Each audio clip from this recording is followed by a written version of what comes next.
Olá, meus amigos, tudo bem? É o seu canal Informativo News com mais informações para vocês aqui no Mundo da Web. Meus amigos, até que enfim, né? Que a nossa OAB, graças a Deus, está acordando, né? Acordando e vendo os erros que estão sendo cometidos, né? Pelos ministros do STF, né? Acompanhe a matéria, quem traz para você é o nosso deputado federal, Gustavo Gayer, para vocês completinha, tá bom? Acompanhe aqui no canal. Vamos lá. É inegável que algo estranho está acontecendo, os ventos estão mudando, as placas tectônicas estão se movendo. Ao longo desses últimos anos, nessa nova ditadura que a gente vive, também conhecida como democracia relativa, tem uma justiça relativa. E essa justiça relativa transformou o ato de um parlamentar como se fosse um crime. Parlamentar que fala, que indaga, que critica a autoridade do judiciário se transformou num risco à democracia. E o Congresso foi dissolvido, em grande parte por culpa dos presidentes das duas casas que se recusam a tomar uma atitude. Mas teve um outro nicho da nossa sociedade que também sofreu igual ou pior prejuízo nessa ditadura: os advogados. Hoje, os advogados já não têm mais as suas prerrogativas, não podem defender os seus clientes, não podem ter acesso aos autos e muitas vezes são até mesmo perseguidos por defender clientes. No 8 de janeiro, nós temos o caso de uma advogada que foi presa por estar defendendo a sua cliente, que estava ali presa no 8 de janeiro.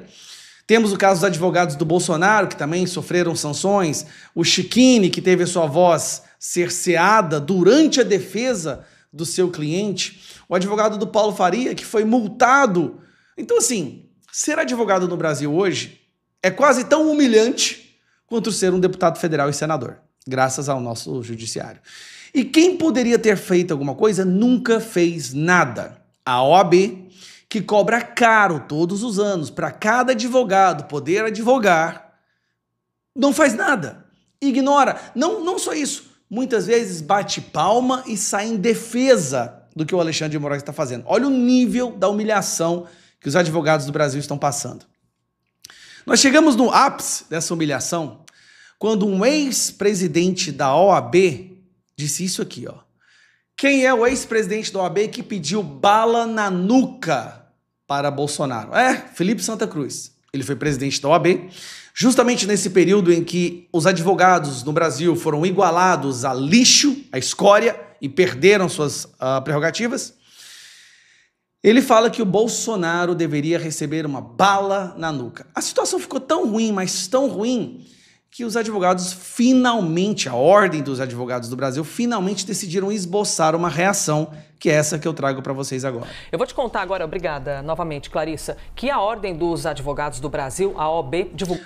Essa aí é a jornalista que chama o Bolsonaro de Bozo, tá? Só para lembrar. Uma carta aberta em que faz um alerta ao Supremo Tribunal Federal sobre o que tem ocorrido justamente com tudo isso que nós estamos conversando, com o ex-presidente Jair Bolsonaro. Esse assunto, inclusive, é destaque em nosso site, então a gente faz aqui uma dobradinha com o estúdio. O que ocorre? Para a OAB, a prisão e a imposição de medidas cautelares severas impõem a todos uma reflexão séria e dizem: é necessário reafirmar que medidas penais, especialmente as que limitam a liberdade, devem ser adotadas com fundamento inquestionável e com pleno respeito às garantias constitucionais. Desculpa. Por que a OAB não disse nada quando Felipe Martins foi preso?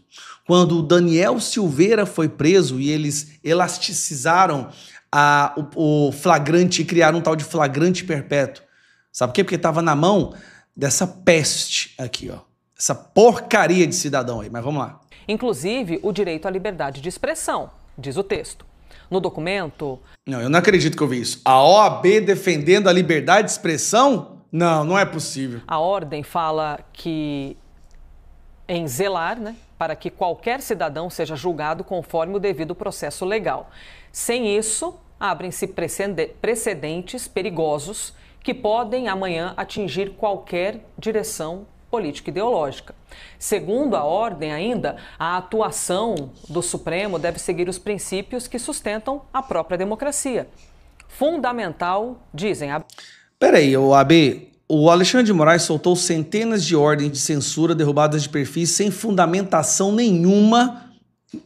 E agora vocês acordaram para a vida? Tudo bem, não tem problema. A gente recebe. Abre aspas. Fundamental o respeito às prerrogativas da advocacia, como o sigilo profissional, o acesso pleno aos autos dos processos e a sustentação oral síncrona.